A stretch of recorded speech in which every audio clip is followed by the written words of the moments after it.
Hi guys, Andy from Mad Lad Designs here again with more of the Wrath of Ashardalon playthrough. But first,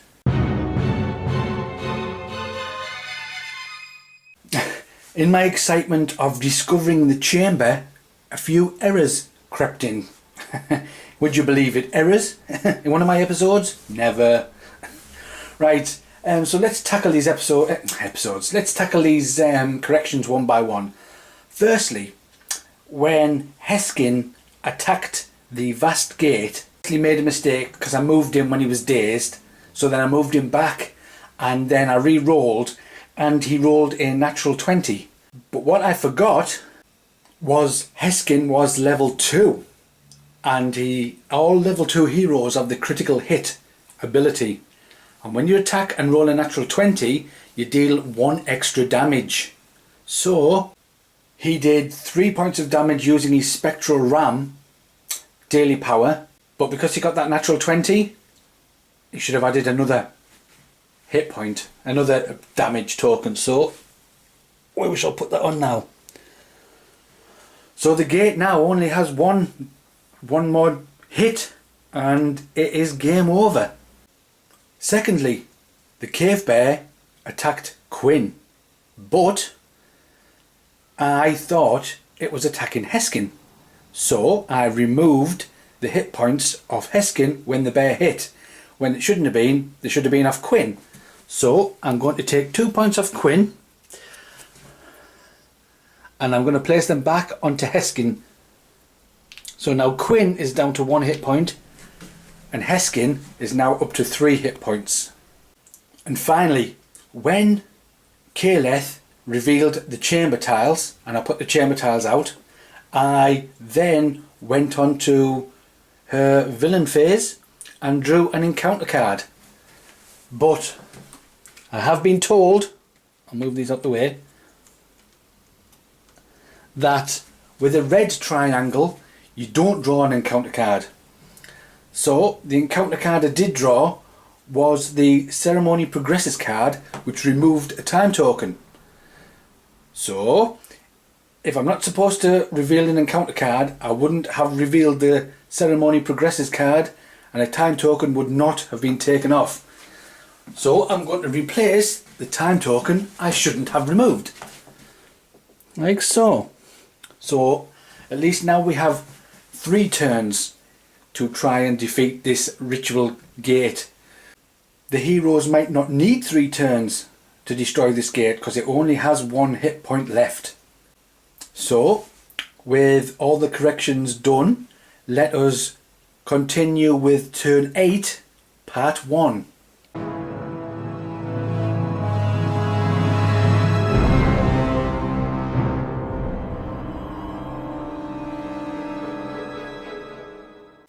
And we begin with Vistra, who seems to be surrounded by monsters on all sides. So the first thing she's going to do is use her Wand of Fear. Hopefully you can see that. Choose a tile within 1 tile of you and place each monster on that tile up to 2 tiles away from you. And use this instead of attacking. So this is now flipped over. So the monsters I'm going to choose obviously are going to be the Cave Bear and the Duigar Guard. So and I can move them, just double check that, 2 tiles away from me. So they're both going to go 1, 2 and 1, 2. Gives Vistra a bit more breathing space. Next, she is going to move, and she's going to move with her speed of 5. 1, 2, 3, 4, 5. There we go. So having used the Wand of Fear, she can't make an attack, but she does have the Throwing Shield, which does not count as an attack. And she can attack anything within 2 tiles.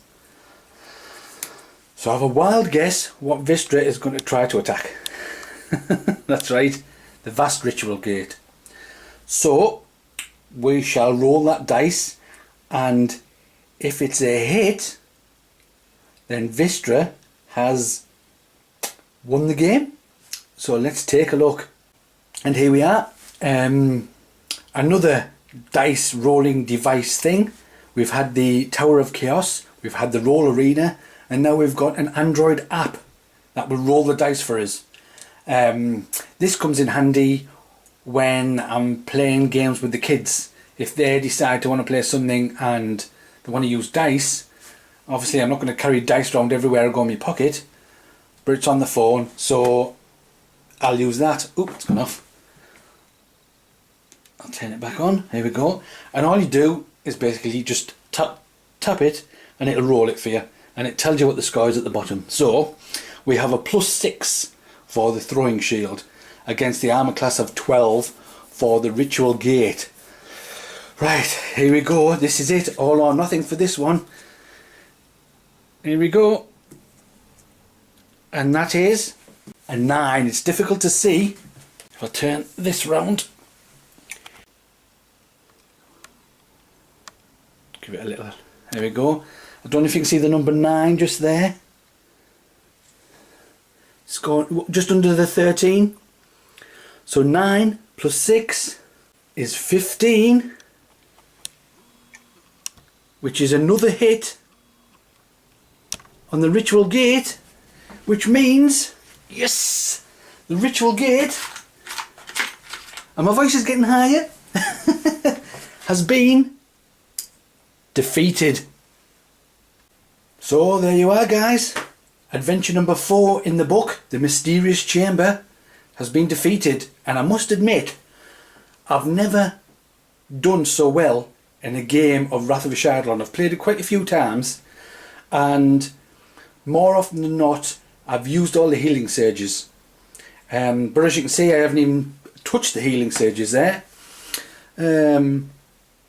So this is definitely the best I've ever done in a game of this Wrath of Ashardalon. So I hope you guys liked it. I hope you liked the playthrough. Well done to those who've watched it from the beginning and gone all the way through. I think there's about 5 hours worth of video, all in told. Before I started this playthrough, my YouTube channel had 9 subscribers. As of now, which is the 31st of the 5th 2013, I have 40 subscribers. So a big thank you to all you guys who subscribe to my channel, and pointing out all the mistakes. I'll be doing more playthroughs. The next one will be the Legend of Drizzt. And once I've played through one of these scenarios from Legend of Drizzt, I will be doing a playthrough of Dungeon Command. Because my Curse of Undeath has arrived. So I'll be setting up a 2-player Curse of Undeath versus the Sting of Lolth. I'll be trying to get to grips with that. I have played the Sting of Lolth with my kids, but we only use the creature cards and the movement and attack and hit points. We don't use any order cards. We don't use any treasure. We don't use the cowering rule. And we don't use any of the special abilities on the monster cards themselves. So I haven't played a full playthrough of Dungeon Command. That's something I'm going to have to try and tackle. But yeah, I hope you guys enjoyed the playthrough. I've noticed there's been 1 or 2 people who've said it's piqued their interest in buying the game. I highly recommend it. It's definitely worth it, as it's a real easy game to get into, as you can see. But if you're playing by yourself and you're playing a whole raft of heroes, be careful. So I'm just going to take this camera off the tripod So excuse the wobbliness and everything and all over. Right, and I'll show you how it stacks on the table. Let me step back a bit. So as you can see, it takes quite a fair bit of table space, and each hero has quite a bit of stuff.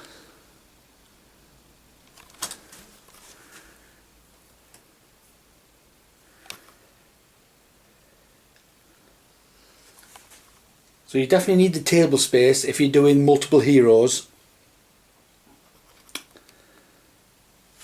and take your time playing each turn, because you will get confused and you will make mistakes. Right, so it will be maybe a week or two before the next playthrough is up and running.